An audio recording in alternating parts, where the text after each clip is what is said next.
ऐतिहासिक बन चुके 5 जुलाई 2023 के दिन अजीत दादा पवार या दादा अजीत पवार को मुंबई के बांद्रा स्थित मुंबई एजुकेशन ट्रस्ट परिसर में बोलते हुए टीवी पर सुना या देखा था क्या? दादा जब अपने काका शरद पवार को चैलेंज कर रहे थे तब देखकर कैसा महसूस हो रहा था? दादा अपनी बात मराठी में सांग रहे थे, यानी बोल रहे थे। मराठी समझ नहीं आती हो तो भी जो चल रहा था वह साफ था। अब अजीत दादा के उस दिन के चेहरे को याद कीजिए जब शरद पवार अत्यंत नाटकीय अंदाज में पार्टी अध्यक्ष पद से पूर्व में दिए अपने इस्तीफे को वापस लेने के बाद बेटी सुप्रिया सुले और तब अत्यंत विश्वस्त प्रफुल्ल पटेल को राष्ट्रवादी कांग्रेस पार्टी यानी एनसीपी की सारी जिम्मेदारी सौंप रहे थे। अजीत पवार को कुछ नहीं मिला था। अजीत पवार की बांद्रा बैठक की तैयारी उसी क्षण से शुरू हो गई थी। नमस्कार, मैं हूं शरद पुरोहित और आप देखना शुरू कर चुके हैं डेली एनालिसिस।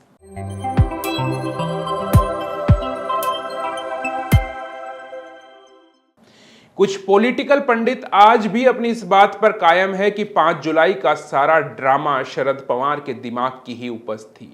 अगर यह सही है तो दाद दी जा सकती है कि 83 साल की उम्र में भी एक काका इस तरह का नाटक कर सकता है, जबकि किसी समय इतनी ही उम्र के एक दूसरे काका को उनकी पार्टी ने घर बैठा दिया था और वह चुपचाप बैठ भी गए थे। वे आज भी उसी तरह से उसी मुद्रा में बैठे हुए दिखाई देते हैं। यह समझने से पहले कि दादा अपने सगे काका को किस भाषा में क्या उपदेश दे रहे थे, इस सवाल पर आते हैं कि प्रधानमंत्री नरेंद्र मोदी जैसे मंझे हुए गुजराती नेता अजीत दादा जैसे तेज तर्रार और अति महत्वाकांक्षी मराठी मानुस को महाराष्ट्र की राजनीति में किस सीमा तक आगे बढ़ने देना चाहेंगे। ऊपरी तौर पर तो दोनों के बीच घनिष्ठ संबंध जल्दी ही बन जाने चाहिए, क्योंकि आगे बढ़ने के लिए जो राजनीति अजीत दादा अपनी ही पार्टी के स्थापित शिखरों के साथ कर रहे हैं और जिन सीढ़ियों पर पैर रखकर मोदी गांधीनगर से नई दिल्ली पहुंचे हैं, दोनों के बीच समानताओं के कई बिंदु तलाश किए जा सकते हैं।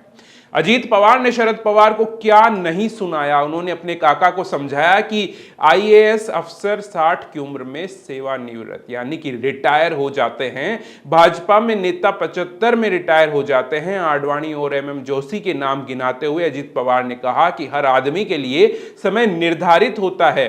25 से 75 के बीच का समय ही सबसे अधिक योगदान का है। दादा ने फिर पूछा, आप 83 के हो गए हो, आप क्या अब भी रुकने वाले नहीं हो? शरद पवार ने इसका दिल्ली पहुंचकर जवाब दिया कि वे अब भी प्रभावी हैं, चाहे 82 के हो या 92 के।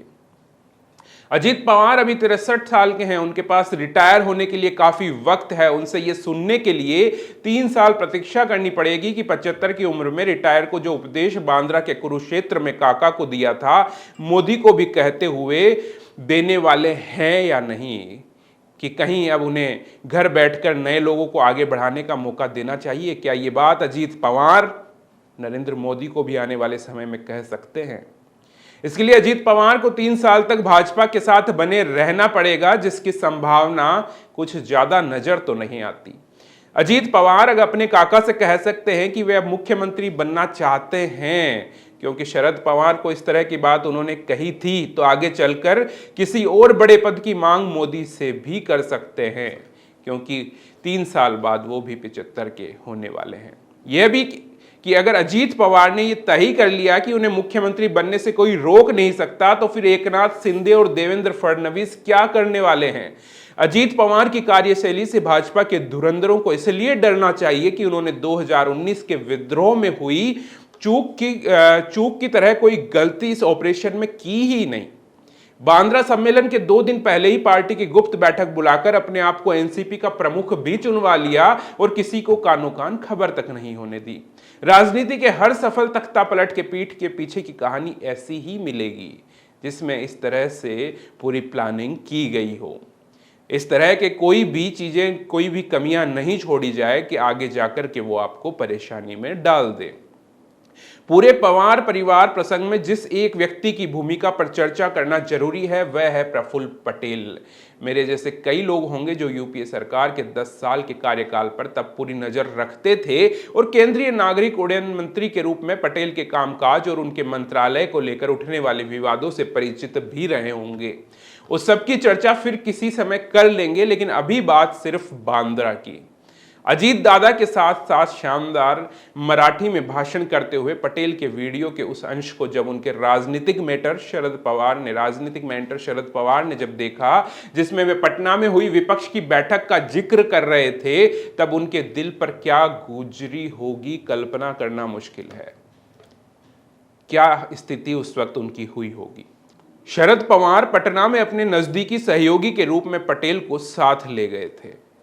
महाराष्ट्र के घटनाक्रम से भारतीय जनता पार्टी को राज्य में अखंड सौभाग्यवती रहने का वरदान प्राप्त हो गया, या इसे कुछ इस तरह से कह सकते हैं कि वह अरब सागर से मुंबई के तटों पर उठने वाली किसी राजनीतिक सुनामी के संकेत हैं। जानने के लिए शायद ज्यादा इंतजार नहीं करना पड़ेगा। सत्ता प्राप्ति के लिए जिस राजनीति की शुरुआत भाजपा के नेतृत्व में हुई, उसका पटाक्षेप भी प्रधानमंत्री की आंखों के सामने ही होना चाहिए।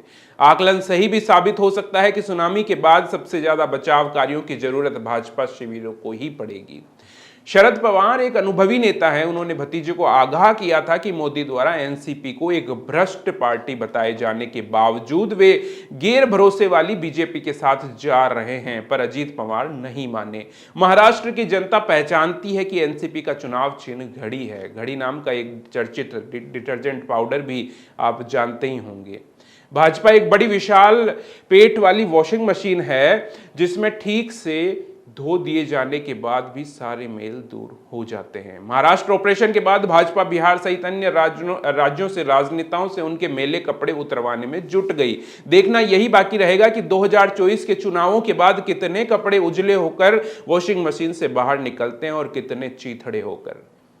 आज की इस रिपोर्ट में इतना ही। जल्द फिर मुलाकात होगी। नमस्कार।